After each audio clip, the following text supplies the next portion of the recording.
Hi guys, my name is Dante, and welcome back to Overpain. Today's patient is Brushfist, and this is his picture that he sent me in a private message on Patreon. And this is what he said. So the main hero is a modern samurai, and she's protecting this girl and rescuing her from her kidnappers in an abandoned building. That's about it. Cool, let's take a look and see what I can do. Okay, so a couple of things that are like noticeable to me right away, or I think it would improve the picture if we would fix that. Number one is camera angle, or maybe the proportions of the canvas. Like, I would probably crop the picture, well, at least like this, because there's no actual meaning in these pipes on the ceiling, so we shouldn't drag away the attention from the main characters with that. So that would be number one. Another thing is the scale of the characters, or the positioning of them in the scene. Like, it seems like this picture is more like a story picture, yet we're looking at the character like this. They're like in front of us, both of them, and everything else is just a background. It's like segregated. I think it would work better if we would put the characters a bit deeper into the composition. So if they would be standing, well, at least over there instead of here. So they would be standing kind of like that. That would make them generally smaller, so they would be kind of less detailed, I guess. So here we should really decide on whether this is a story picture and everything matters, or this is a character concept art, and then we should just make sure that the character is just in front of us and we see all the details that we need, especially the butt. But yeah, in this case, I'm gonna bet on the fact that this is a story picture, so I think we're gonna move them over there, and that's gonna be kind of pretty strategic in a sense that there's a shadow from this column or this wall in here, so the characters will generally be a bit darker, and we'll be able to play a bit more with the contrast of the characters and a lighter background with this dust picked up and lit up by the windows. So that'll probably fix another problem that I have, is that the head of the samurai is kind of blending into the background. So if I zoom out, like, her head is not really visible. Like, sure, we can see it, but not very well. The silhouette of the character is not very readable. So that'll be a thing. Now let's make these two fixes and get back to talking. So I'll crop the picture, then I'll cut out the characters and position them into the actual scene.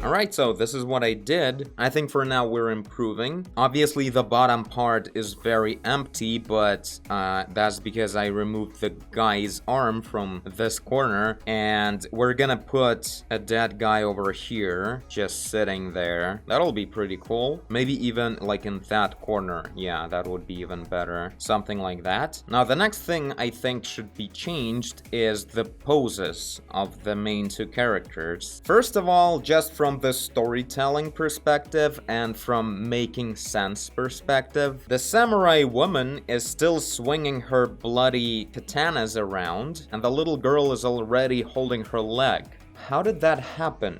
Like, the samurai's pose looks kind of like she just killed the last guy and standing there in a battle pose looking around to see if everyone's staying down. And the girl's already there. That's really weird and unsafe for the girl. Or was she just always there at her leg, like swinging around during the battle and everything? That's unlikely, so I don't know. It still makes sense to keep her closer. Her holding her leg is pretty cool and everything. So we need to adjust the pose of the samurai a little bit to make it a bit less aggressive and a bit more like, I'll remove this blade away from you so you wouldn't be hurt kind of protection. So that's why the new position of the characters is in a way that this sword would be just hitting this wall right there. I think this arm shouldn't go there, it should be more like here, you know? That would be kind of cool looking and everything. And on top of that, also another thing, the whole pose dynamics is kind of like this, right? It's all,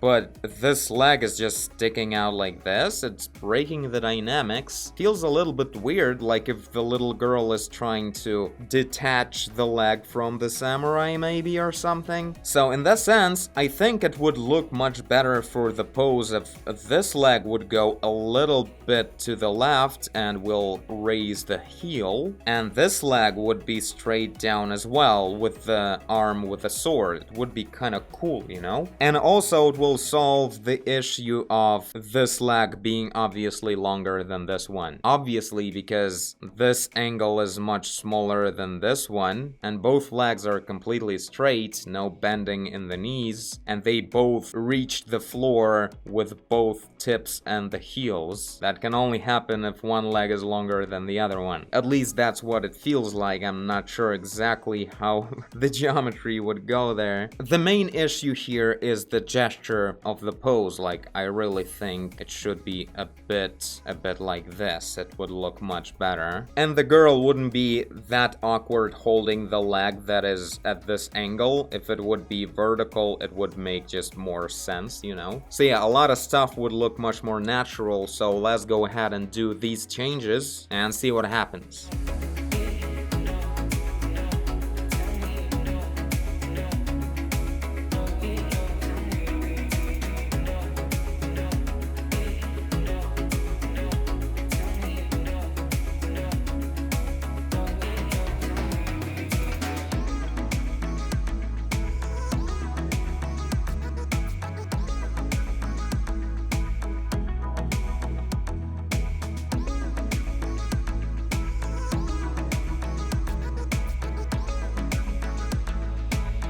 Alright, I think this is it for the pose. Did quite a lot of dissections in here and moved things around. This looks hilarious. So yeah, from my point of view, this kind of pose and everything makes a bit more sense. Of course, everyone will disagree, but whatever.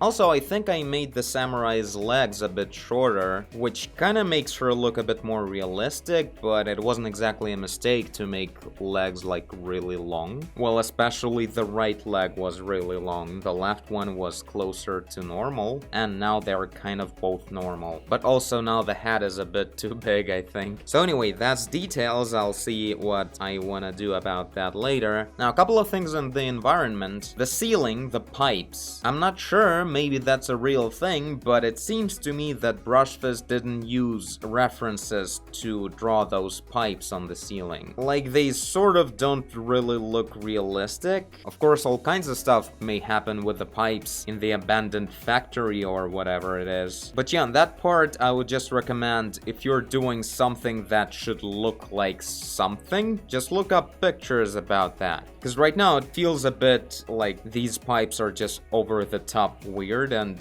going everywhere. I just noticed half of this is not really pipes, they are just these whatever this is, like sections of the ceiling, really. So that's a different thing. But I mean, when a pipe goes like this, then another one goes out of it like that, this is pretty much impossible to happen. Like, well, it really doesn't make any sense that the pipe has that kind of loop going on without anything in between, like no vents or anything. It looks more like a vein, not a pipe system. So, references. It's just there was a lot more of them in the beginning before I cropped the picture, so it was like a big part of this composition is about those pipes, and they're kind of weird. So yeah, I'll probably change them somehow. I don't know, it'll be just a search. Going lower are these two pieces of wood in the end of the hallway. Well, it does make the whole corridor or this building look more abandoned, but also it kind of feels like this is a super tiny hallway and these are like micro people, because these two little pieces of wood and nothing smaller than that feels like this is a small little bits of something that got into a really tiny pipe or something. What I'm trying to say is add a bit more mess, like smaller bits going on. I don't know. It would just immediately make things feel a bit more in scale. And that was really unpleasant that the big piece of wood was ending perfectly behind the smaller one. That that's a tangent, so get rid of that. Contact shadows everywhere. I like this phrase. This is my new term, contact shadows. It's not ambient occlusion, just whenever a big object touches another big object, there will be a shadow, like somewhat soft, somewhat sharp shadow in the place where they touch each other. Like in here a little bit, you know, thinking through a little bit like where the lighting is going on, so making slight directions in it as well, but mostly just if something touches, there should be some kind of shadow. There we go, it feels a bit more like there's an actual, a bit more natural looking mess in there, you see? Going lower are these dudes. Kinda seems like they're too big, I guess. The further one is at an angle, yet he's almost like filling up the whole hallway. If we would extend the arms of the girl, they would be like half of the hallway, so he's kind of a giant. This is the kind of situation where you really should think through how far is that part of the corridor and scale things down accordingly. And same goes to this guy. I think like he is almost completely covering the thing. Well, maybe he's fine, but another thing about him is like an angle. It's also the way this chair is doing, but I'm pretty sure this is the kind of thing that was going through several stages. Like it was probably hard to put things at a proper angle so they would feel like they're actually on the floor. And I think it's almost there, but a little bit not exactly. Like that further guy, he's perfectly really laying on this already really flat ground. You know, whenever we get closer, it becomes less flat and a little bit like facing us more. So the angle is changing. So that guy in the back is totally cool.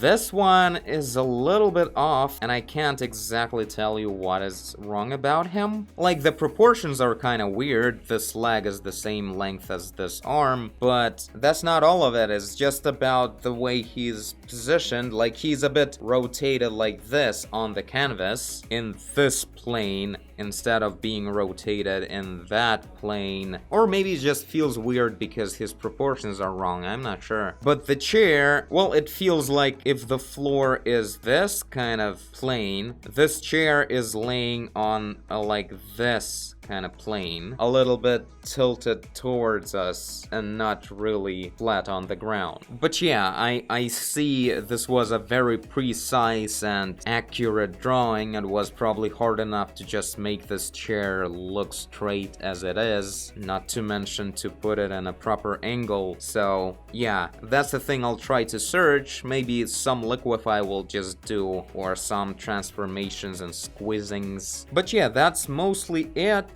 I would probably add another dead dude over there. I don't know, he's laying like that. So now it feels like there's more stuff going on all over the place. Like there was a really big mess of a battle.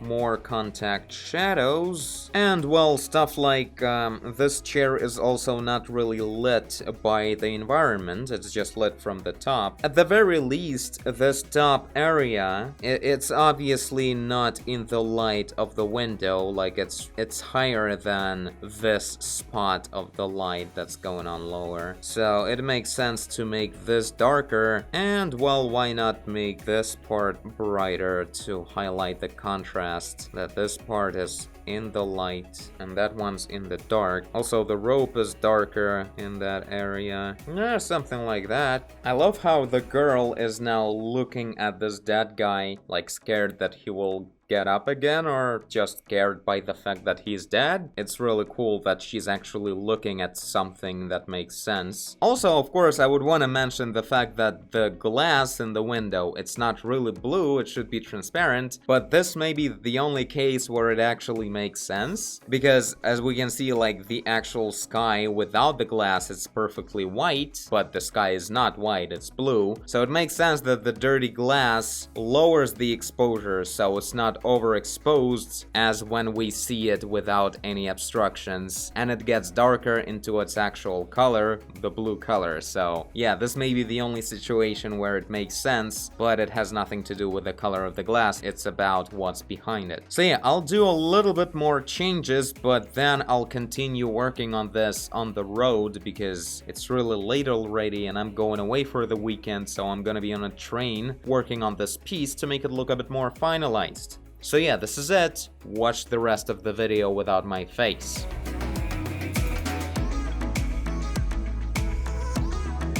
Alright, so it's been like 2 weeks since the beginning of this episode. I had a pretty massive art block. Or YouTube block, I don't know. So anyway, I went all over the place, fixing pretty much everything a little bit, but in the end I'm not actually sure if it really works. The problem is the picture is actually very complex. It has a lot of characters and I added another 2. It has complex lighting and the floor angle thing is also quite hard. And since in Overpaint I'm only supposed to kind of like fix on top what I already have, I think the picture doesn't work that well in the end. To really fix it, I should have started with a sketch. One major fix I did after the time-lapse, you'll see this in the final results, I actually moved the chair downwards. I think that was a good last-moment fix. But overall, I don't know, I think it's okay. It's somewhat of an improvement. What do you guys think? So hopefully I'll be back with another episode really soon, at least next week. And this is it. Have fun watching the rest of this.